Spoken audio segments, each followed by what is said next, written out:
Chassidus is harmony. It is the fusion of the highest and the lowest, an access point for every single Jew, regardless of background, and a challenge to the greatest of Jews to exceed their spirituality.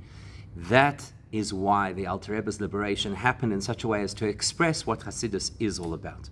The Gula von Alter Rebbe, Bitus Kislev, is given by Mashlisha B'Shavua. As we know, the Alter Rebbe was released from prison on a Tuesday.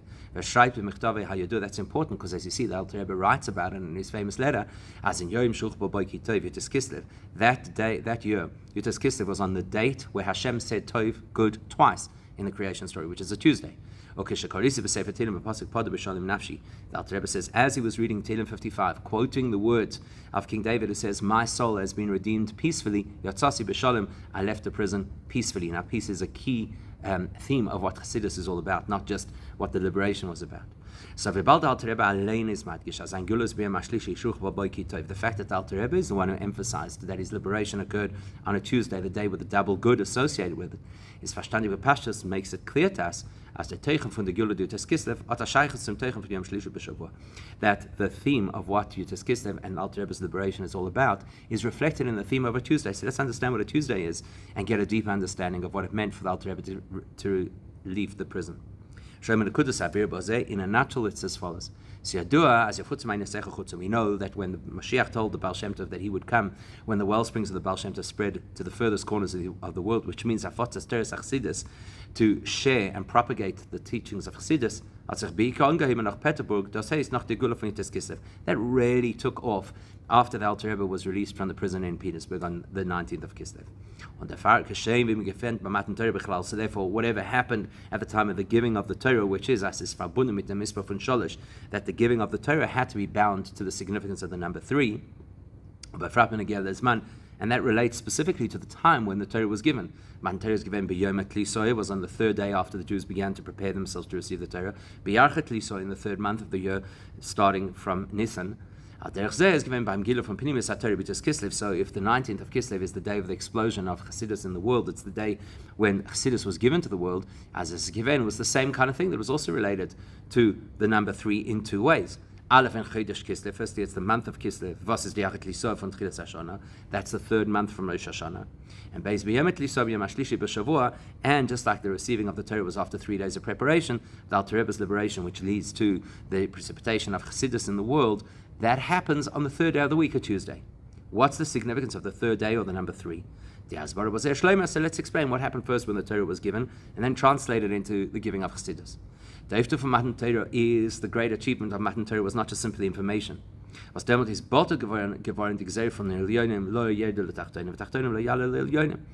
big deal of Matan Torah is that the Eibishter removed the barrier between allowing the higher realms to enter our space and our world to be elevated into the higher realms. But rather to allow the fusion of the highest and the lowest. That's what the Torah did. So mitzvahs become associated, for example, with physical things. And das is merumas in dominion for shlishi. That concept of that fusion is alluded to in the number 3 as opposed to the numbers 1 and 2 and what they represent spiritually. Because Rishon Vais as is the number 1 implies there's only one reality and there's no option for an alternative. Where Sheni Vais of period, the minute you have the number 2, that implies that there's disruption, that there's distinction, and that there's conflict. Zwei besondere Sachen, 2 independent things. And that was the reality of the world before the Torah was given, that there were 2 independent realities, a higher spiritual and a lower physical reality, and they could not merge. Whereas the number 3 implies that now they're coming together and fusing into a new reality that wasn't present even when you were in a state of oneness. That's why Torah is represented by the concept of peace, as the Rambam tells us. As the Rambam famously tells us in the context of the Hanukkah candles, that the purpose of Torah was to bring peace to the world. And the Torah is called Shalom, as the Medrash points out. Because ultimately what peace represents is not just simply removing a conflict, but rather merging together those parties who previously were at loggerheads. So Shalom means the fusion of that which could previously never have gone together. So that's what the Torah achieved, the fusion of the spiritual and the physical, holiness and the mundane. So the same kind of thing happens with the revelation of and the preponderance of Chassidus. Before the Alter Rebbe was released from prison, that explosion of Chassidus throughout the world hadn't yet happened. It hadn't happened within the human being, meaning that Chassidus hadn't yet touched the more removed aspects of the human condition. Which means, primarily the human intellect. The human intellect is capable of completely distinguishing itself and even separating itself and even denying godliness. And prior to this, the Baal Shem Tov's Chassidus didn't necessarily address the deep intellectual elements of Chassidus. It was much more about the enthusiasm of Chassidus and the emunah of Chassidus. The other thing that happened after Alter Rebbe's release is the physical spread of Chassidus. Teaching Chassidus in the most open way. And literally spreading Chassidus literally everywhere to places unimaginable in earlier generations. So what was the catalyst for this explosion of Chassidus, both in terms of explaining it to the human mind and spreading it throughout the world, was Yotis Kislev. Which achieved something similar to the fusion of the high and lower realms that happened at the time of the giving of the Torah, fused Chassidus, the deepest part of Torah, with the world out there.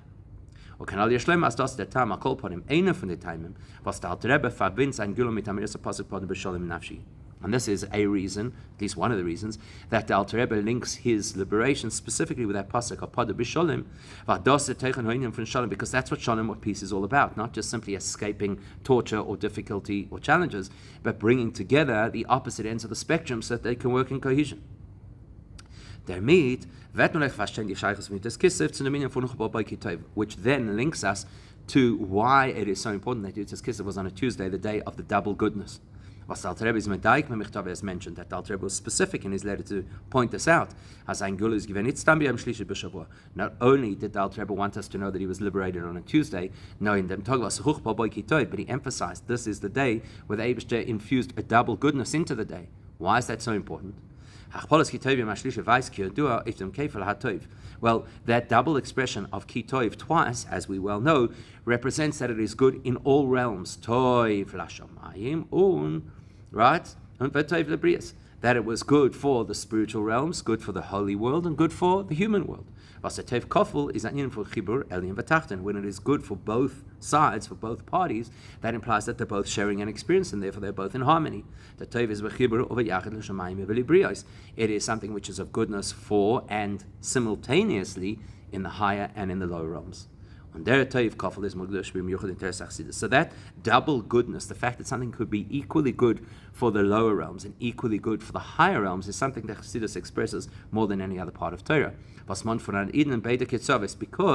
Chassidus expects of and even demands of a Jewish person two ends of a spectrum. On the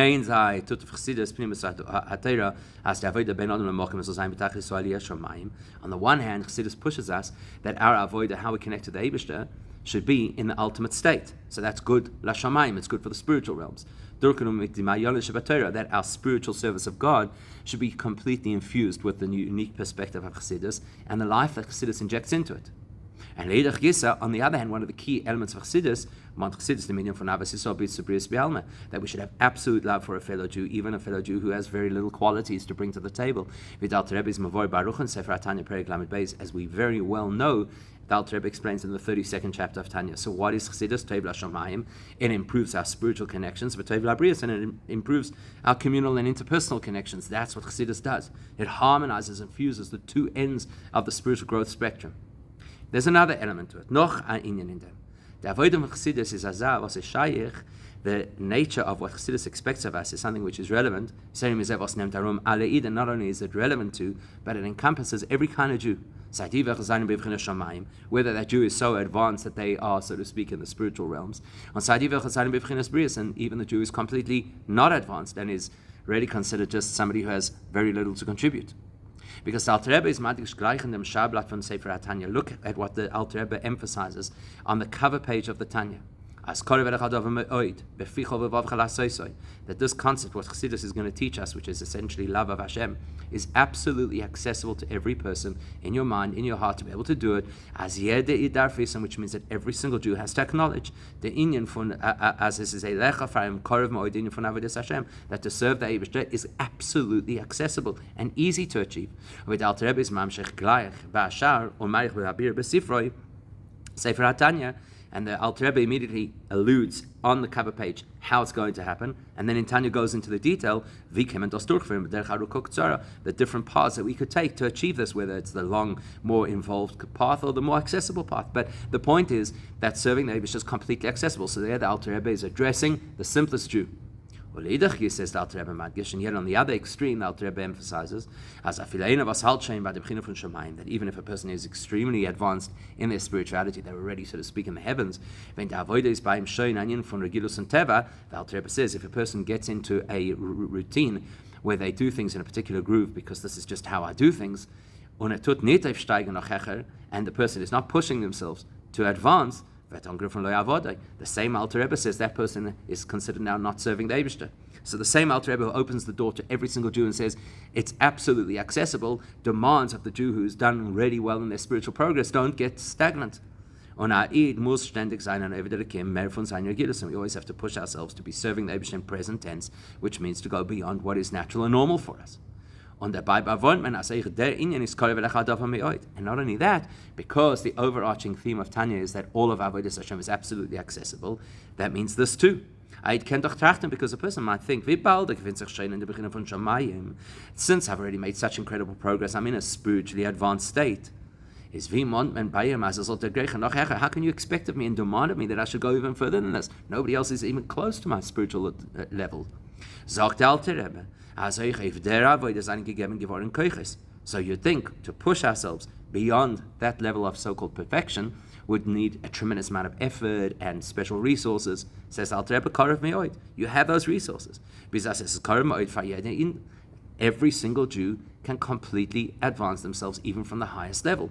That's the Chiddush of Chassidus, that it blends the realities of the simplest and the most advanced Jew and challenges both and says both are equally empowered. Like the Bira Omer in the Uftu, I'll call upon him from Yutis Kislev, and now that we've explained one of the key achievements of Yutis Kislev, now we understand what Yutis Kislev is all about, this incredible fusion of the high and the lower. We can also understand the link between Yutis Kislev and Sefer HaTanya, which obviously is the magnum opus of the Alter Rebbe, or Kiyodua. We already know of a connection because as the Nun Gimel Yoim was Alter Rebbe is given by Meiser, the fact that Alter Rebbe spent 53 days in prison and Nun Gimel Prakim for Tanya, that corresponded to the 53 chapters of the first part of Tanya, Likutei Amorim. Und die Gula von Yutis Kislev is given in schools from the 2 Jahr Chayes B'Torah V'Avoda, was the Tanya hat Mosif given zwischen Chassidim. And we also have a tradition that the reason that the Alter Rebbe was freed from prison was because of the 2 years of incredible enthusiasm and energy that Chassidim had in serving the Eibishter because of Tanya. Was the Pfarrer hat the Alter Rebbe gewollt, as the Tanya soll sein aufgedruckt für Yutis Kislev, which is one of the reasons the Alter Rebbe wanted the Tanya originally published before Yutis Kislev. Warum as that posse von dem Sefer is given mit 2 Jahr Koidem, the Gula von Yutis Kislev, even though the printing of Sefer HaTanya predated Yutis Kislev by 2 years. How do we know this? Because the Tanya hat sich abgedruckt mit Shas Tavkuf Nun Zayin, and the Gula is given Shas Tavkuf Nun Tes, right? So we know that the printing of Tanya was 1797, and the release of the Alter Rebbe is in 1798, right? Is aber der Chiddush von der Sefer HaTanya gab andere durch Chassidus verbunden mit Nufta von Yutis Kislev. So what was the great innovation of Tanya more than any other part of Chassidus that the Alter Rebbe taught? Something specifically linked to Yutis Kislev.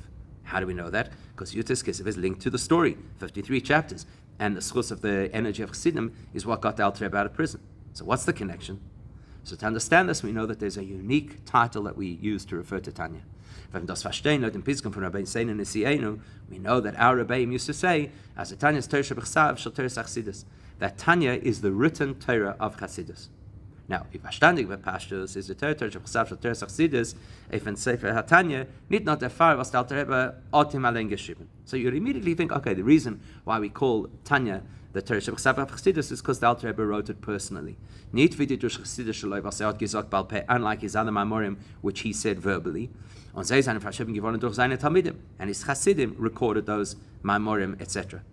Weil derich sehr die Torahs von Magen und Baal Shem Tov sind geschrieben geworden bloß durch Talmidim und nicht durch sie allein. And likewise, the teachings of Baal Shem Tov and the Magen message were also oral teachings that were then recorded by their students. But that's not the only reason that Tanya is called Torah Shebechsav.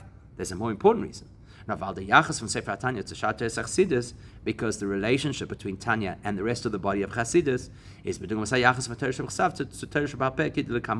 very similar to the relationship between the written and oral Torah. What is the distinction between written and oral Torah? So the way we fulfill the mitzvah of learning Torah Shebechsav and Torah Sheba'al Peh will help us understand the difference. The chiluk from Torah Sheba'al Peh and Torah Shebechsav is, so what's the difference? What distinguishes Torah Shebechsav from Torah Sheba'al Peh is then reflected in what the halachic parameters are of fulfilling the mitzvah of learning Torah in those two spheres. Because after Lo Yodam Aydekom Torah Shebechsav, Dafke Kishmev in Torah Sheba'al Peh, you fulfill the mitzvah of learning Torah Shebechsav, even if you're just saying words without understanding them. You do not fulfill the mitzvah of learning Torah when it's Torah Sheba'al Peh unless you understand what you're saying. In Torah Sheba'al Peh, speaking the Gadi Avonu Vasog of the Minyan HaNilmod, which tells us that when it comes to Torah Sheba'al Peh, the key is the understanding of the content. But the exact wording, not the end of the world. Mashenkin in Torah Shebechsav, whereas Torah Shebechsav is the opposite.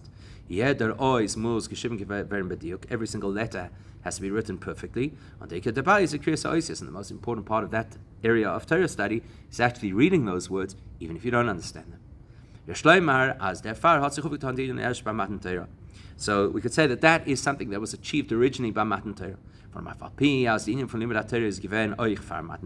Because we know that there was such a thing as learning Torah long before the Torah was given. As the Rambam tells us, there was never a time in Jewish history that we did not have a yeshiva where we could go and learn, whether it was Avraham Avinu going to Noach's yeshiva or Yaakov going to Shem Va'eva's yeshiva, etc. In fact, not only did they learn Torah, but the Rambam tells us they wrote Torah as well. Because the Rambam schreibt, he says clearly that Avraham Avinu wrote Torah for him and he shared them with his son Yitzchak.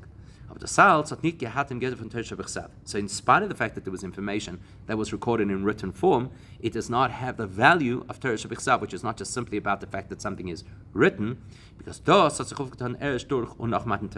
concept of a Torah Shebechsav was only first introduced at the time of the giving of the Torah. Why is that?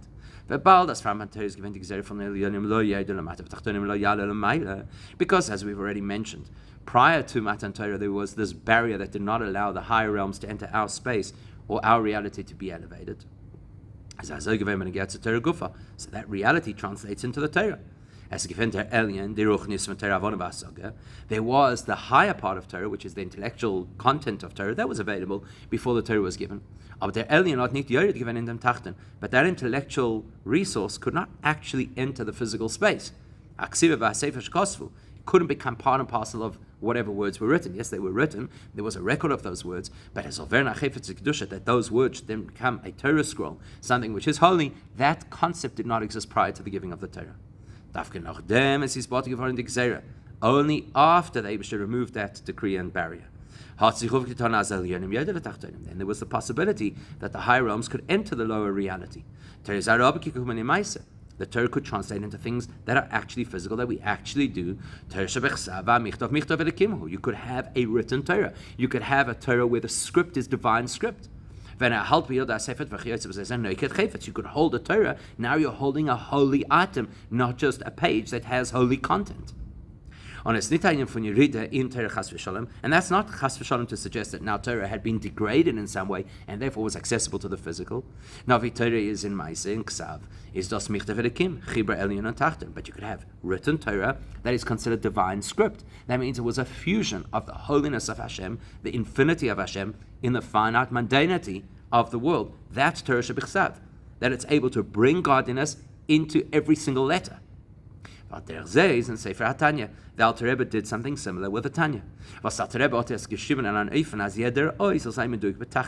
The way in which the Alter Rebbe wrote Tanya, every single letter is absolutely precise. As the Alter Rebbe had geschrieben dem Tanya b'meshech 20 years, as the Friedrich Rebbe tells us, the Alter Rebbe spent 20 years composing the Tanya. And he was incredibly scrupulous about every single letter, to the point that there's no extra and there's no missing letter. Everything is ausgecheshbent. And when the Alter Rebbe then sent the Tanya to be published, he put a tremendous request and almost pressure on the publisher is should be incredibly careful not to leave out letters that the Alter Rebbe had included or add letters that the Alter Rebbe had omitted. So what the Alter Rebbe here is doing is taking this incredibly powerful part of Torah, Pnimis HaTorah, and investing it into the written word. Is ein Zach mit den Inyan Hagula von Yotis Kislev. That's exactly what Yotis Kislev is all about.